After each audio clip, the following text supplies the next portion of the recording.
मोर प्रीति अर्थे भाज्या पुत एरिलंत मोर सुमंगल कथा कहंत शुनंत मुत मन दिया हबे ताप एरावंत।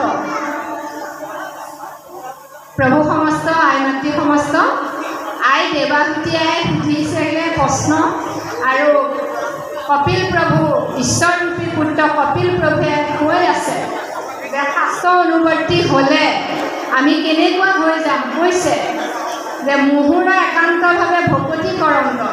এতিয়া ভকতি কেনেকৈ কৰিম আমি প্ৰভু ভগৱন্তৰ স্বৰূপ উপলব্ধি কৰি প্ৰভু ভগৱন্তৰ স্বৰূপ উপলব্ধি কৰিব লাগিব। আমি উপলব্ধি কৰি এই গৃহতে থাকিও গৃহকৰ্মপূত ভাৰ্যাৰ মাজতে থাকিও আমি তেওঁৰ স্বৰূপ উপলব্ধি কৰি আমাৰ লোভ লালসা কামনা বাসনা ঈৰ্ষা অসুৰীয়া সমস্তখিনি তেওঁৰ চৰণত সমৰ্পিত কৰি নিজকো আত্মনিবেদন কৰি তেওঁৰ চৰণত গুণ গৰিমা গোৱাকে আমি ভকতি বুলি ভাবিছোঁ। আৰু কৈছে ভকতি কেনেকুৱা মূৰ গুণ কীৰ্তন ইটো মহাধৰ্ম বেদেও মহিমা জাপ নজানন্ত হৰি কীৰ্তনেহে মিলে মহামুখ্য হৰি কীৰ্তনৰ সীমা হৰি কীৰ্তনৰ মহিমা সীমা নজানন্ত। হৰি কীৰ্তন কৰোঁতে কৰোঁতে ইমান অনাবিল আনন্দ আহিব, সেই আনন্দ আমি সীমা নাপাওঁ। ইমান অনাবিল আনন্দ, সেই আনন্দটো কেতিয়া আহিব যেতিয়া আমাৰ হৃদয়খন ভকতীয়া হ'ব, তেতিয়াহে আমি পাম।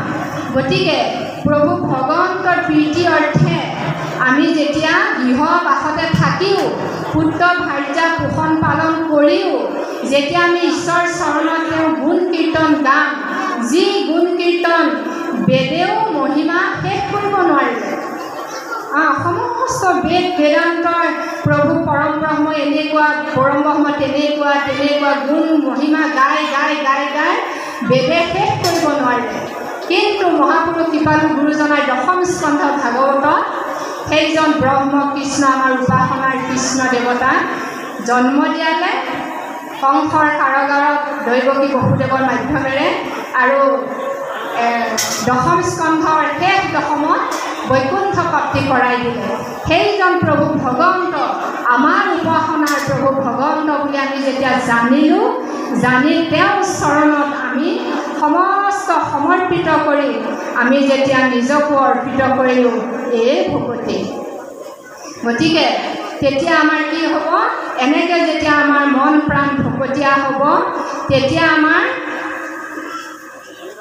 কপিল প্ৰভুৱে কৈছে যে মা মোৰ এই সুমংগল কথা আজিৰ নিচিনাকৈ এই হৰি কথা শ্ৰোতা পালে ক'বা আৰু তুমি বক্তা পালে শুনিবা।